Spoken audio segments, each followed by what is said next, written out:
ఇక అమరావతిలోని శ్రీ శ్రీ శివస్వామి మహాసంస్థానంలో శివరాత్రి వేడుకలు ఘనంగా జరుగుతున్నాయి.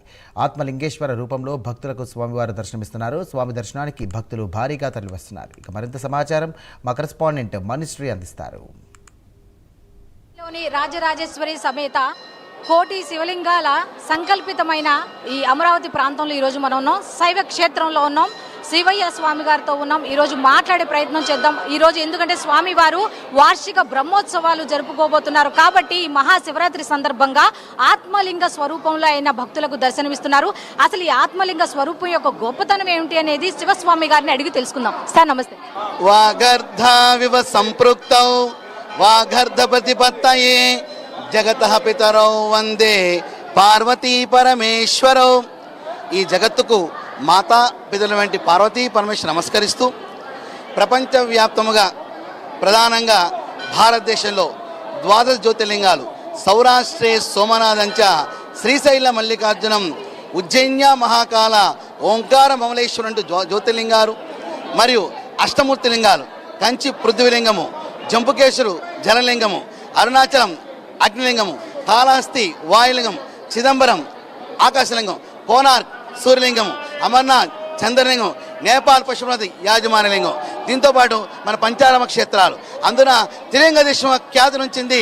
ఇప్పుడు విడిపోయిన 2 తెలుగు రాష్ట్రాలు, అటు కాళేశ్వరము, దాక్షారాము, కాళహస్తి, ఈ 3 ఉన్న ప్రాంతం త్రిలింగ దేశం అంటారు. దానిలో ఆంధ్రప్రదేశ్ మరియు అమరావతి రాజధానిలో 21 సంవత్సరాల క్రితం సాక్షాత్ భూకైలాసంగా నిర్మాణం జరిగి మంత్ర యంత్ర తంత్ర క్షేత్రంగా ఇది విరాజిల్లుతుంది.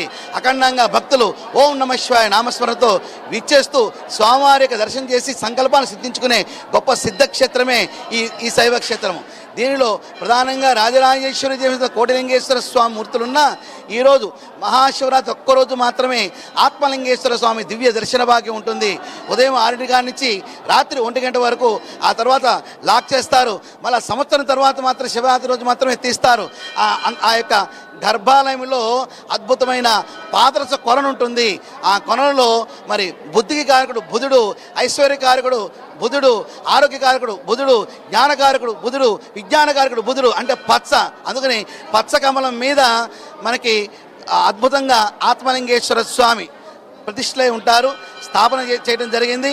ఆ యొక్క శివలింగం నుంచి సూక్ష్మమైన తరంగాలు విస్తరిస్తూ ఉంటాయి.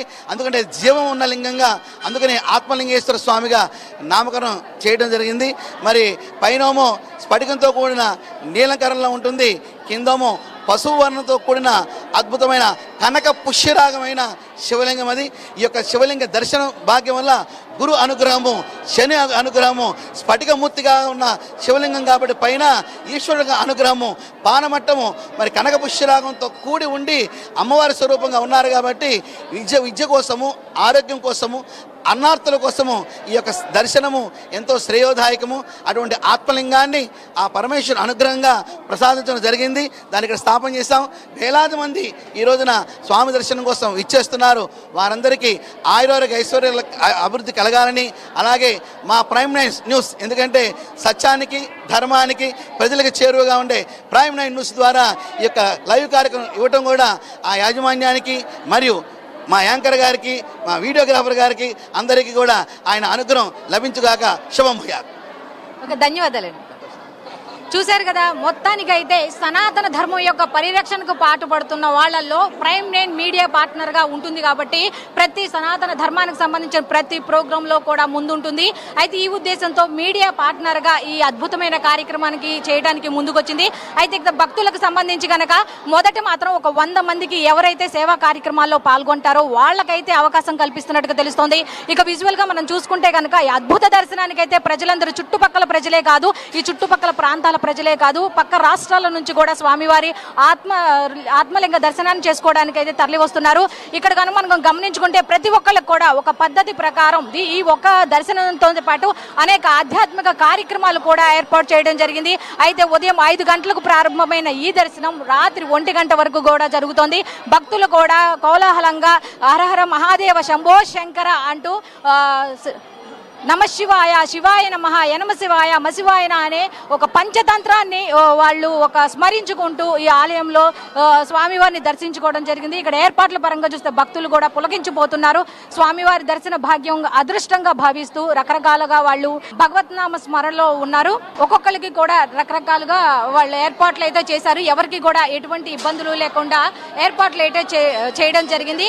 ఓవరాల్ గా చూసుకుంటే స్వామి దర్శనానికి వస్తే ఎటువంటి పాపాలన్నీ తొలగిపోతాయి. బుద్ధికారకుడైన బుద్ధుడైతే అన్ని రకాలుగా సహకరిస్తాడు. గురుబలం కూడా ఉంటుంది. స్వామి దర్శనానికి రండి అన్నట్టుగా వీళ్ళు ప్రచారం చేయడం జరిగింది. ప్రజలు కూడా ఈ చుట్టుపక్కల ప్రాంతాల ప్రజలే కాడ దూర ప్రాంతాల నుంచి అనేక రాష్ట్రాల నుంచి పక్క పొరుగు రాష్ట్రాల నుంచి కూడా భక్తులైతే రావడం జరిగింది.